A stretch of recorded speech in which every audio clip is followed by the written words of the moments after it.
Գլուխ 17 Մոտ լինել արքային Զգույշ եղեք, որպեսզի չկորցնեք այն մրցանակը, որի համար մենք այսքան շատ ենք աշխատել: Եղեք ջանասեր, որպեսզի դուք ստանաք ամբողջ վարձատրությունը: Հովհաննեսի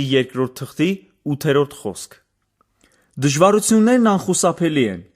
բայց ճիշտ դրդապատճառը կօգնի մեզ անկոտրում կերպով անցնել մեր ընթացքը: Այն մարդիկ, ովքեր չունեն ուժգին դրդապատճառ, կարող են թուլանալ կամ նույնիսկ հանձնվել: Դրդապատճառը անչափ կարևոր է մեր ընթացքը բարեհաջող կերպով ավարտելու համար: Առաջին մրցանակը կամ վարձատրությունն այն է, որ ամբողջ հավիտենության ընթացքում դու հնարավորություն կունենաս վկայել այն աշխատանքի մասին, որ կատարել ես Աստծո տան համար: Դու կիմանաս, որ արժանի ես, ապրես բարի և հավատարիմ ծառա խոսքերին: Ավելի մտերիմ շփում թագավորի հետ Տարիներ շարունակ աշխարհով մեկ ճանապարհորդելով և շփվելով հավատացյալների հետ, ես երբեմն հարցրել եմ ինքս ինձ. միգուցե Արևմուտքի քրիստոնյաների մեծամասնությունը հավատում է, որ Աստված սոցիալիստ է: Շատ հավատացյալներ կարծում են, որ Աստված հավասարաչափ է վարձատրելու բոլորին,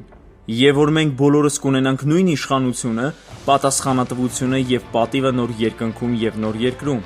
Սակայն նրանք սխալվում են և չեն հասկանում հետևյալ ճշմարտությունը. թեև Աստծո փրկությունը բոլորի համար հավասար է և հիմնված չէ մեր գործերի վրա, բայց Նրա վարձատրությունը հիմնված է այն բանի վրա, թե ինչպես ենք մենք հնազանդվել, հարատևել մեր ընթացքի մեջ և հավատարիմ մնացել Նրա խոսքին: Նախորդ գլխում մենք խոսեցինք առաջին վարձատրության մասին: Սակայն մեծագույն վարձատրությունը ընթացքը բարեհաջող ավարտելու համար շատ ավելի մեծ է, քան առաջինը: Այս մրցանակը կամ վարձատրությունը որոշելու է, թե որքանով ենք մենք մոտ լինելու Հիսուսին ողջ հավիտենության ընթացքում: Չկա ավելի հիասքանչ բան, քան մոտ և մտերիմ լինել Նրան, ում մենք սիրում և պաշտում ենք: Սուրբ Գիրքն անհերքելիորեն ապացուցում է այս ճշմարտությունը: Այս փաստը հաստատող հատվածներից մեկը խոսում է այն արտոնված խմբի մասին, որ գառան ետևից գնում են, ուր որ նա գնա: Հայտնություն 14:4 Ինչպիսի արտոնություն և պատիվ է հետևել Հիսուսին, ուր որ նա գնա ամբողջ հավիտենության ընթացքում: Այս ճշմարտությունն այնքան պարզ է երևում ավետարաններում: Երբ Հիսուսի ծառայությունն ավարտին էր մոտենում, նրա երկու աշակերտների մայրը մոտեցավ նրան մի խնդրանքով: «Խոսք տուր», պահանջեց նա Հիսուսից, «որ այս երկու որդիներս քո արքայության մեջ կպարգևատրվեն բարձրագույն պատվավոր դիրքերով, մեկը քո աջ կողմում, մյուսը քո ձախ կողմում»: Մատթեոս 20:21 Իհարկե պատվի բարձրագույն դիրքը Հիսուսի կողքին է, ով նստած է Հոր աջ կողմում: Դրանից լավ տեղ պարզապես չի կարող լինել: Աստվածաշունչը պատմում է զորավոր հրեշտակների մասին, որոնք կոչվում են սերովբեներ: Նրանք անչափ մոտ են Աստծո գահին: Կարող ես կարդալ Եսայի 6:1-6: Նրանք շարունակաբար աղաղակում են մեկը մյուսին. «Սուրբ, Սուրբ, Սուրբ է Տերը»: Քրիստոնյաները հիմներ են երգում այս բառերով, սակայն այդ հրեշտակները երգ չեն երգում Աստծուն հաճեցնելու համար: Ոչ, նրանք արձագանքում են այն բանին, ինչ տեսնում են: Յուրաքանչյուր վայրկյան հայտնվում է նրա մեծության ևս մեկ կողմը և նրանք ընդամենը կարող են գոչել. «Սուրբ»: Իրականում նրանց գոչյուններն այնքան անզուսպ են, որ ցնցում են Աստծո գահի սրահի դռան հիմքերը, որտեղ կարող են տեղավորվել միլիարդավոր հրեշտակներ և սրբեր: Այս զորավոր հրեշտակները չեն տրտնջում, որ այսքան երկար ժամանակ գտնվում են նույն տեղում: Նրանք ծածուկ չեն մտածում. «Մենք արդեն 10 տրիլիոն տարի այստեղ ենք, մենք մի փոքր ձանձրացել ենք: Հնարավո՞ր է արդյոք, որ Աստված մեր փոխարեն բերի ուրիշ հրեշտակների, որպեսզի մենք ընդմիջում անենք և հնարավորություն ունենանք ուսումնասիրել երկնքի և տիեզերքի այլ հատվածները: Ոչ մի դեպքում: Այդ երկնային հրեշտակները չեն ցանկանում լինել մեկ այլ վայրում: Ողջ տիեզերքում չկա ավելի լավ վայր, քան այնտեղ, որտեղ Աստված է, որտեղ կարելի է տեսնել Նրա մեծությունը և լսել Նրա իմաստությունը: Պարզ ասած, ամբողջ արարչագործության մեջ ոչինչ այդքան տպավորիչ չէ, որքան Արարիչը: Մենք պետք է հիշենք, որ ոչինչ թաքնված չէ Նրա երեսից, այնպես որ երբ դու մոտ ես Նրան, դու ամեն ինչ նայում ես Նրա տեսանկյունից: Ես մի թույլ օրինակ կբերեմ: Պատկերացրու, որ նստած ես Ալբերտ Էյնշտեյնի Նեյլ Արմսթրոնգի և Իսահակ Նյուտոնի կողքին և աստղադիտակով նայում ես արտաքին տիեզերքին։ Ինչպիսի բաներ դու կսովորեիր։ Ես հասկանում եմ, որ սա նույնիսկ մոտ չէ ամեն բան Աստծո տեսանկյունից նայելուն, բայց համոզված եմ, որ դու հասկացար այն, ինչ ես ցանկանում էի ասել։ Մի ծառայող, որին ես ճանաչում եմ, հայտնվել էր երկնքում։ Նա պատմում էր, որ այնտեղ անհագ կերպով ձգտում էր մտնել գահի սրահը։ Եվ երկնքում բոլորը զգում էին նույն բանը, նրանք ցանկանում էին Աստծուն այնքան մոտ լինել, որքան հնարավոր է։ Իմ ընկերն ասաց, որ երկինքն ավելի գեղեցիկ էր, քան նա երբևէ պատկերացրել էր, բայց ոչինչ երկնքում այդքան ցանկալի չէր, որքան ինքը Տերը։ Եկեք վերադառնանք Հակոբոսի և Հովհաննեսի մոր խնդրանքին։ Հիսուսը պատասխանեց. «Ինչ վերաբերում է պատվի դիրքեր շնորհելուն, ապա դա իմ գործը չէ։ Իմ Հայրն է հոգում այդ մասին»։ Մատթեոս 20:23։ Այժմ մենք պետք է հարցնենք. արդյոք երկնքում իսկապես պատվի դիրքեր են շնորհվում, թե Հիսուսը պարզապես նկատի ուներ։ Մի մտածիր պատվի դիրքի մասին։ Ինչու ես մտածում, թե ով ավելի մոտ կլինի ինձ և իմ Հորը։ Պարզապես ապրիր քո որդիների հետ Աստծո համար։ Մեկ օր ամեն բան կկարգավորվի, և Աստված բոլոր քրիստոնյաներին կտա հավասար պատվի դիրքեր։ Դա հիմնված է միայն իմ կատարած աշխատանքի վրա, այլ ոչ թե քո, այնպես որ մի մտահոգվիր այդ մասին։ Այս հարցին պատասխանելու համար մենք պետք է անդրադառնանք մեկ այլ հարցի, որը հավիտենական կյանքի մասին է։ Մեկ օր սադուկեցիները եկան Հիսուսի մոտ և փորձեցին նրան աստվածաբանական փակուղու մեջ գցել։ Սադուկեցիները սկսեցին ասելով, որ կային 7 եղբայրներ, ավագ եղբայրն ամուսնացավ մի կնոջ հետ և անզավակ մահացավ։ Երկրորդ եղբայրն էլ ամուսնացավ այդ կնոջ հետ, բայց նույնպես անզավակ մահացավ։ Եվ այդպես շարունակվեց, մինչև որ 7 եղբայրներն էլ ամուսնացան այդ կնոջ հետ։ Դրանից հետո սադուկեցիները հարցրեցին. «Ուրեմն ասա մեզ, ում կինն է նա լինելու հարության ժամանակ»։ Հիսուսը նրանց պատասխանեց մի փոքր այլ կերպ, քան իր աշակերտների մորը. «Ամուսնությունը վերաբերում է միայն երկրի վրա ապրող մարդկանց»։ Նա ասաց. «Բայց այդպես չի լինի գալիք աշխարհում, որովհետև նրանք, ովքեր արժանի են մեռելներից հարություն առնելու, չեն ամուսնանա, և նրանք այլևս չեն մահանա։ Այս առումով նրանք նման են հրեշտակներին։ Նրանք Աստծո զավակներ են, որոնք հարություն են առել նոր կյանքի համար»։ Ղուկասի 20:35-36։ Հիսուսն ուղղեց սադուկեցիներին, իսկ հետո պատասխանեց նրանց հարցին, ասելով, թե ինչպես է ամուսնությունը դիտարկվելու երկնքում։ Սակայն նա չուղղեց Հակոբոսի և Հովհաննեսի մորը և ցույց չտվեց, որ նրա խոսքերի մեջ որևէ անճշտություն կար։ Նա հաստատեց, որ երկնքում կլինեն ավելի բարձր պատվավոր դիրքեր և կլինեն մարդիկ, ովքեր ավելի մոտ կլինեն իրեն։ Այս դիրքերը շնորհվելու են դատաստանի ժամանակ Հայր Աստծո կողմից։ Այլ հատվածներ ցույց են տալիս, որ այդ պատվավոր դիրքերը շնորհվելու են նրանց, ովքեր բարեհաջող կերպով ավարտեցին իրենց ընթացքը։ Խոսքը անկոտրում հավատացյալների մասին է։ Գալիք բաների խորհրդապատկերը։ Այս ճշմարտությունը կարելի է տեսնել նաև Եզեկիելի գրքում։ Թեև խոսքն այստեղ հին կտակարանի քահանաների մասին է, սակայն Եզեկիելը խոսում է մարգարեական կերպով, ցույց տալով, թե ինչպիսին է լինելու կյանքը Սիոնի մեծ տաճարում, այսինքն Աստծո հավիտենական տան մեջ։ Եզեկիել մարգարեի միջոցով Աստված խոսում է ղևտացիների մասին, ովքեր հին կտակարանի քահանաներն էին։ Ինչպես է դա առնչվում մեզ հետ։ Հովհաննես առաքյալն ասում է. «Նրան, որ մեզ սիրեց և մեր մեղքերից լվաց մեզ իր արյունով, և մեզ թագավորներ և քահանաներ արեց Աստծո և իր Հոր համար, նրան փառք և զորություն հավիտյանս հավիտենից։ Ամեն»։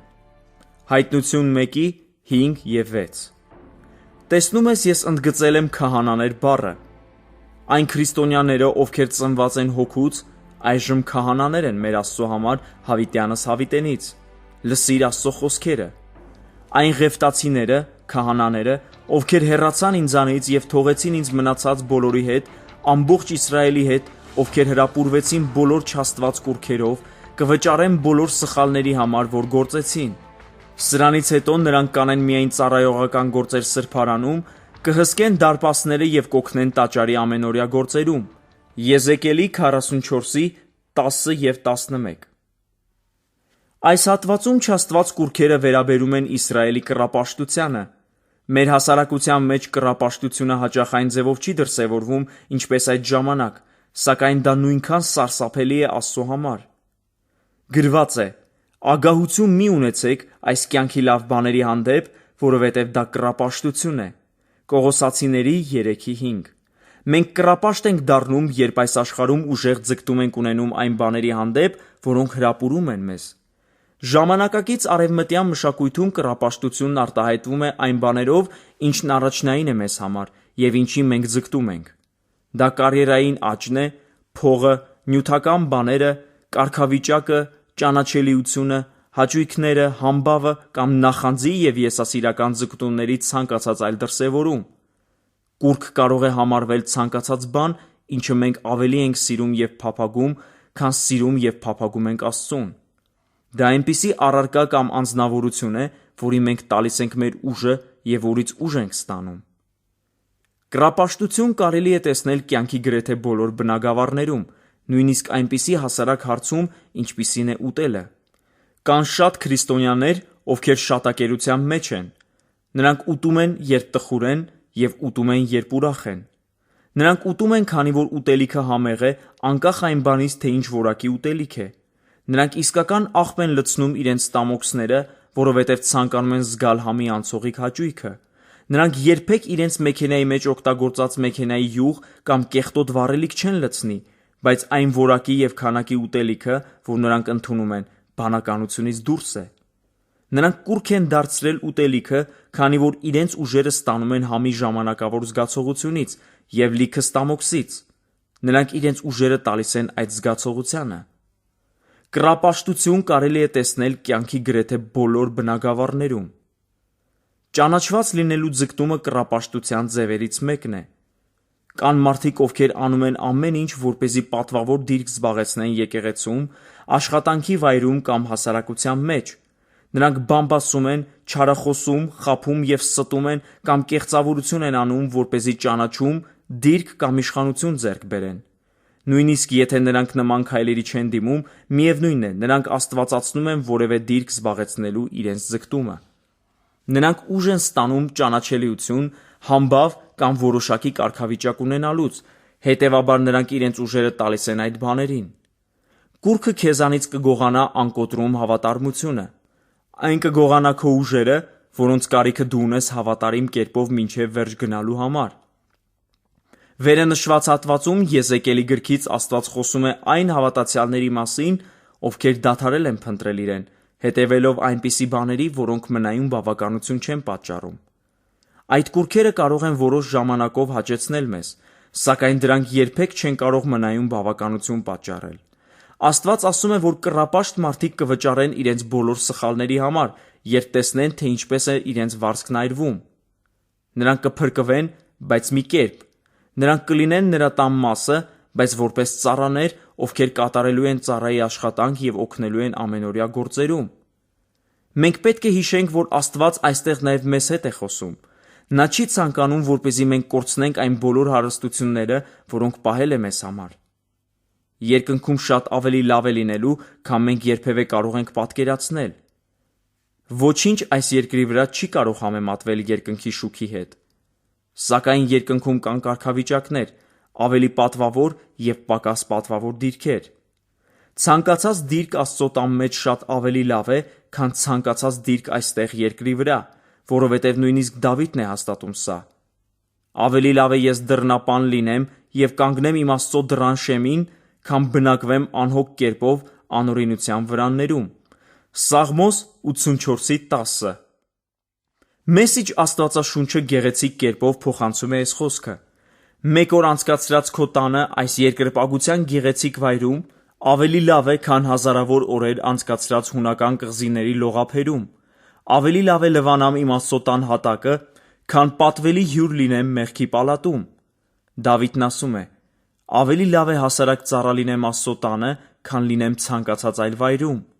Չկա ավելի ցանկալի վայր ողջ տիեզերքում, քան Աստծո անհատական նախագծով կառուցված տունը, որը նրա դրսևորված ներկայության նստավայրն է։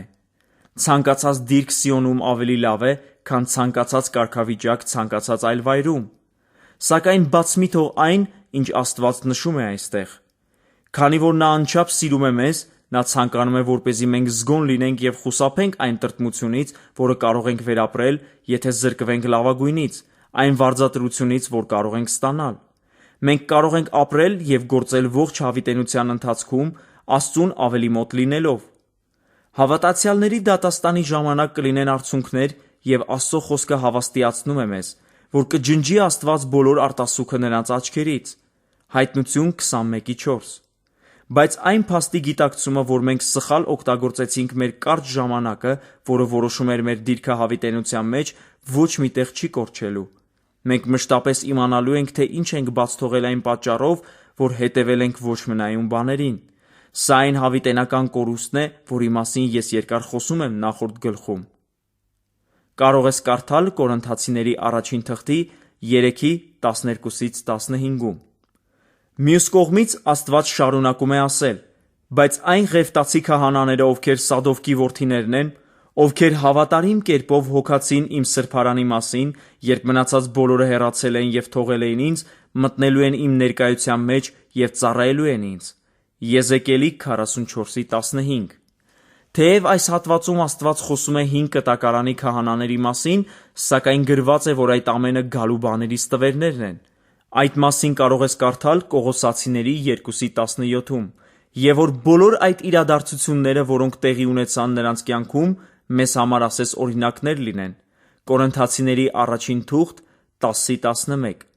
Հին կտակարանի իրադարձությունները շատ իրավիճակներում այն բաների խորհրդապատկերները, ստվերներն ու օրինակներն են, որոնք պետք է լինեն հետագա դարերում։ Ուշադրություն դարձրու «ծառայելու են ինձ» բառերին։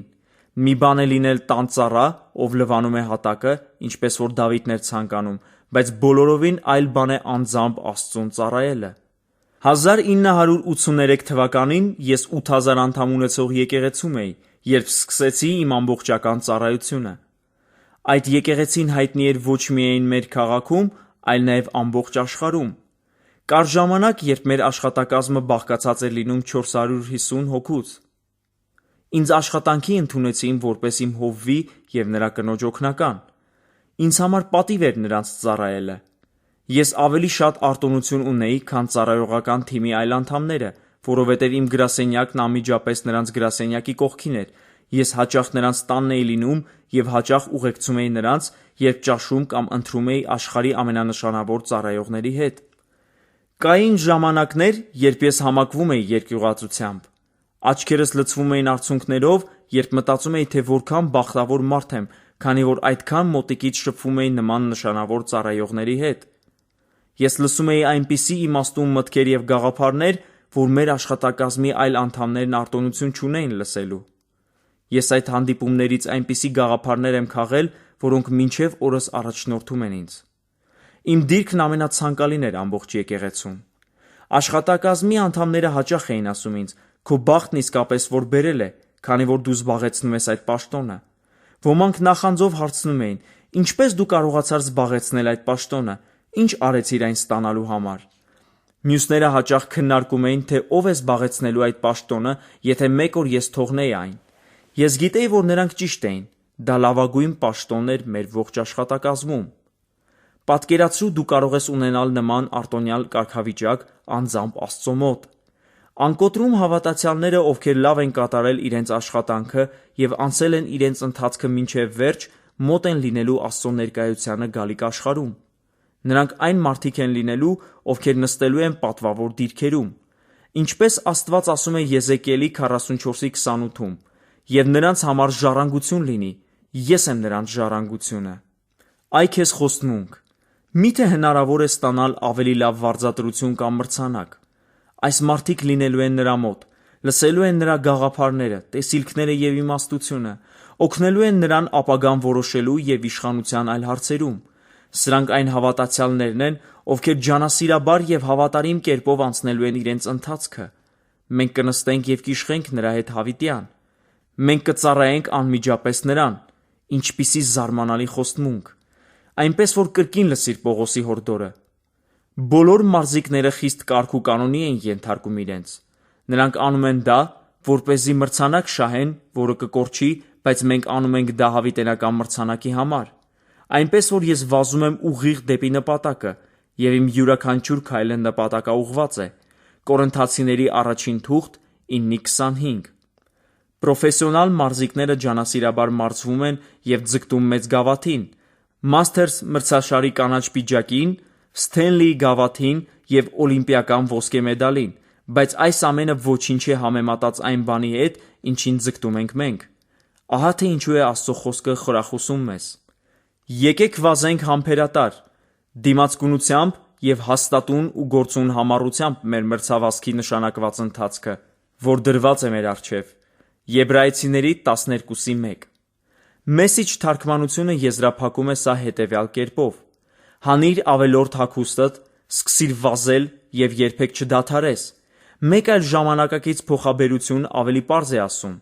ուրեմն վազեք այնպես, որ շահեք մրցանակը։ Կորինթացիների առաջին թուղթ 9:24։ Այժմ հարցրու ինքդ քեզ. արդյոք այս խոսքերն ավելի մեծ նշանակություն ունեն ինձ համար այժմ, երբ գիտեմ, թե ինչպիսի մրցանակներ են սպասվում ինձ։ Կարծում եմ, ես գիտեմ քո պատասխանը։